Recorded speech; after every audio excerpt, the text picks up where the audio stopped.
ನಾನು 86 KG ಇದ್ದವಳು 71 KG ಬಂದಿದ್ದೀನಿ. ವಯಸ್ಸಾದ್ಮೇಲೆ smart ಆಗಿ ಕಾಣ್ತೀರಾ ಅಂದ್ರೆ ಜಿನ್ನಿ. 126 ಕೆಜಿ ವೇಟ್ ಇದ್ದು ನಾವು ಈಗ 114 ಕೆಜಿ ಲೆಕ್ಕ ಬಂದಿದ್ದೀವಿ. ಯಾವುದೇ ಸೈಡ್ ಎಫೆಕ್ಟ್ ಆಗಿಲ್ಲ. 84ರಿಂದ 50 ಕೆಜಿ ಬಂದೆ. ಆಮೇಲೂ ಸಣ್ಣಗೆ ಫಿಟ್ ಆಗಿದ್ದೀನಿ. ಅದಕ್ಕೆ ನಾನು ಯೂಸ್ ಮಾಡ್ತಾ ಇರೋದು ಜಿನಿ ಸ್ಲಿಮ್. ಬಿಜೆಪಿಯ ಸೈದ್ಧಾಂತಿಕ ಬಲ ಅಂದ್ರೆ ಆರ್ಎಸ್ಎಸ್. ಆಗ ಆರ್ಎಸ್ಎಸ್ ವಿರುದ್ಧ ರಾಜ್ಯ ಮಾಹಿತಿ ತಂತ್ರಜ್ಞಾನ ಹಾಗೂ ಗ್ರಾಮೀಣಾಭಿವೃದ್ಧಿ ಸಚಿವ ಪ್ರಿಯಾಂಕ್ ಖರ್ಗೆ ಅವರು ಗುಡುಗುತ್ತಲೇ ಇರ್ತಾರೆ. ಮತ್ತೆ ರಾಷ್ಟ್ರೀಯ ಸ್ವಯಂ ಸಂಘದ ವಿರುದ್ಧ ಕಿಡಿಕಾರಿತು. ಕೇಂದ್ರದಲ್ಲಿ ಕಾಂಗ್ರೆಸ್ ನೇತೃತ್ವದ ಸರ್ಕಾರ ಅಧಿಕಾರಕ್ಕೆ ಬಂದ್ರೆ ಮತ್ತೆ ಆರ್ಎಸ್ಎಸ್ ನ ಬ್ಯಾನ್ ಮಾಡುವ ಮಾತನಾಡಿದ್ದಾರೆ. ಇತ್ತೀಚೆಗೆ ಆರ್ಎಸ್ಎಸ್ ಮುಖಂಡ ದತ್ತಾತ್ರೇಯ ಹೊಸಬಾಳಿ ಅವರು ಸಂವಿಧಾನದಿಂದ ಜಾತ್ಯತೀತ ಹಾಗೂ ಸಮಾಜವಾದಿ ಪದಗಳನ್ನ ತೆಗೆಯಬೇಕು ಎಂಬ ಹೇಳಿಕೆಯನ್ನ ಕೂಡ ಕೊಟ್ಟಿದ್ರು. ಇವಾಗ ಪ್ರತಿಕ್ರಿಯಿಸಿದಂತ ಅವರು, ನಾವು ಈ ಹಿಂದೆ ಆರ್ಎಸ್ಎಸ್ ಅನ್ನ 2 ಸಲ ಬ್ಯಾನ್ ಮಾಡಿದ್ದೆವು. ಆ ಬಳಿಕ ನಮ್ಮ ಕೈಕಾಲು ಹಿಡಿದು ಬ್ಯಾನ್ ವಾಪಸ್ ಮಾಡಿ ಅಂತ ಬಂದಿದ್ರು. ಆಗ ಬ್ಯಾನ್ ತೆಗೆದಿದ್ದೆ ತಪ್ಪಾಯ್ತು. ಮುಂದೆ ನಮ್ಮ ಸರ್ಕಾರ ಕೇಂದ್ರದಲ್ಲಿ ಅಧಿಕಾರಕ್ಕೆ ಬಂದಾಗ ಆರ್ಎಸ್ಎಸ್ ನ ಬ್ಯಾನ್ ಮಾಡುವ ತೀರ್ಮಾನವನ್ನ ಮಾಡ್ತೇವೆ ಅಂತ ವಾಗ್ದಾಳಿಯನ್ನ ನಡೆಸಿದ್ದಾರೆ. ಇನ್ನು ಹೊಸಬಾಳಿ ಅವರು ಯಾವ ಸ್ಕೂಲ್ ಆಫ್ ಥಾಟ್ ನಿಂದ ಬರ್ತಾರೆ? ಆರ್ಎಸ್ಎಸ್ ಹಿನ್ನೆಲೆಯಿಂದ ಬರ್ತಾರೆ. ಆರ್ಎಸ್ಎಸ್ ನವರಿಗೆ ಜಾತ್ಯತೀತತೆ, ಸಮಾನತೆ, ಸಮಾಜವಾದಿ ಬಗ್ಗೆ ಅಲರ್ಜಿ ಇದೆ. ಆ ಸಂಸ್ಥೆ ಹುಟ್ಟಿದಾಗಿನಿಂದ ಸಂವಿಧಾನ, ಸಮಾನತೆ, ಆರ್ಥಿಕ ಸಮಾನತೆ ಬಗ್ಗೆ ಅಸಹನೆ ಇಟ್ಕೊಂಡಿದೆ. ಈಗ ಅದನ್ನೇ ಪುನಶ್ಚರಿಸುತ್ತಿದ್ದಾರೆ. ಆರ್ಎಸ್ಎಸ್ ಸಿದ್ಧಾಂತವನ್ನ ನಾವು ಮೊದಲಿನಿಂದಲೂ ಕೂಡ ವಿರೋಧ ಮಾಡ್ತಿದ್ದೇವೆ, ಈಗಲೂ ಕೂಡ ಮಾಡ್ತೀವಿ ಅಂತ ಟೀಕಾ ಪ್ರಹಾರವನ್ನ ನಡೆಸಿದ್ದಾರೆ. ಇನ್ನು ಸಂವಿಧಾನದಲ್ಲಿ ಸೇರಿಸಲಾಗಿರುವಂತಹ ಜಾತ್ಯತೀತ ಪದದಲ್ಲಿ ಏನು ತಪ್ಪಿದೆ? ಸಮಾಜವಾದದಲ್ಲಿ ಏನ್ ತಪ್ಪಿದೆ? ಇವರಿಗೆ ಯಾಕೆ ಈ ಪದಗಳ ಮೇಲೆ ಅಲರ್ಜಿ? ಇವರ ಸಿದ್ಧಾಂತದಲ್ಲಿ ಒಂದೇ ಧರ್ಮ ಇರಬೇಕು, ಅವರೊಬ್ಬರೇ ಇರಬೇಕು, ಆದ್ರೆ ನಾವು ಸಂವಿಧಾನ ಎತ್ತಿ ಹಿಡಿಯೋ ಕೆಲಸವನ್ನ ಮಾಡ್ತೇವೆ. ಅಂಬೇಡ್ಕರ್ ಏನು ಹೇಳಿದ್ದಾರೆ ಎನ್ನುವುದನ್ನ ಆರ್ಎಸ್ಎಸ್ ನವರು ಹೋದಲಿ ಕಾಲ ಕಾಲಕ್ಕೆ ಜನರ ಆಶಯಕ್ಕೆ ತಕ್ಕಂತೆ ಬದಲಾವಣೆ ಅವಶ್ಯಕತೆ ಅಂತ ಹೇಳಿದ್ದಾರೆ ಎಂದು ಸಚಿವ ಪ್ರಿಯಾಂಕ್ ಆರ್ಎಸ್ಎಸ್ ವಿರುದ್ಧ ಹರಿಹಾಯ್ದಿರುವಂತದ್ದು.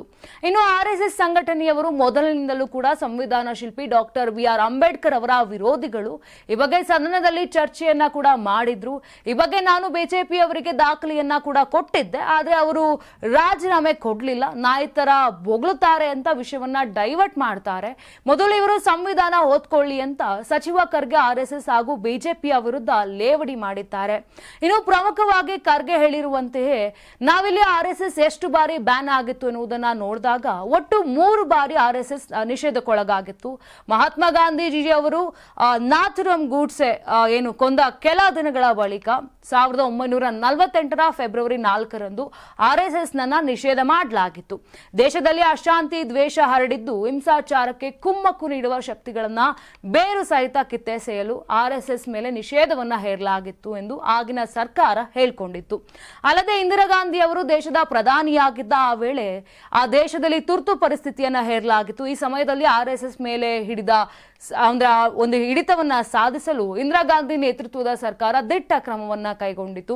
ಇದೇ ಉದ್ದೇಶದಿಂದ ಹಾಗೂ ಆರ್ಎಸ್ಎಸ್ ಕಾರ್ಯಚಟುವಟಿಕೆಗಳ ಮೊಟಕುಗೊಳಿಸುವ ಉದ್ದೇಶದಿಂದ 1975ರಲ್ಲಿ ಈ ಸಂಘಟನೆಯನ್ನ ಬ್ಯಾನ್ ಕೂಡ ಮಾಡಲಾಗಿತ್ತು. 1975ರ ಜೂನ್ 25ರಂದು ಇಂದಿರಾ ಗಾಂಧಿ ದೇಶಾದ್ಯಂತ ತುರ್ತು ಪರಿಸ್ಥಿತಿಯನ್ನ ಹೇರಿದ ನಂತರ ಜುಲೈ 4ರಂದು ಆರ್ಎಸ್ಎಸ್ ಅನ್ನ ನಿಷೇಧ ಕೂಡ ಮಾಡಲಾಗಿತ್ತು.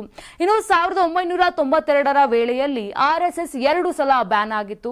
ಇದೆಲ್ಲ ಮುಗಿದ ಬಳಿಕ 1992ರಲ್ಲಿ ಬಾಬ್ರಿ ಮಸೀದಿ ಧ್ವಂಸ ಸಂಭವಿಸಿತ್ತು. ಈ ಪ್ರಕರಣ ದೇಶದಲ್ಲಿ ಸಂಚಲನಕ್ಕೆ ಕೂಡ ಕಾರಣವಾಗಿತ್ತು.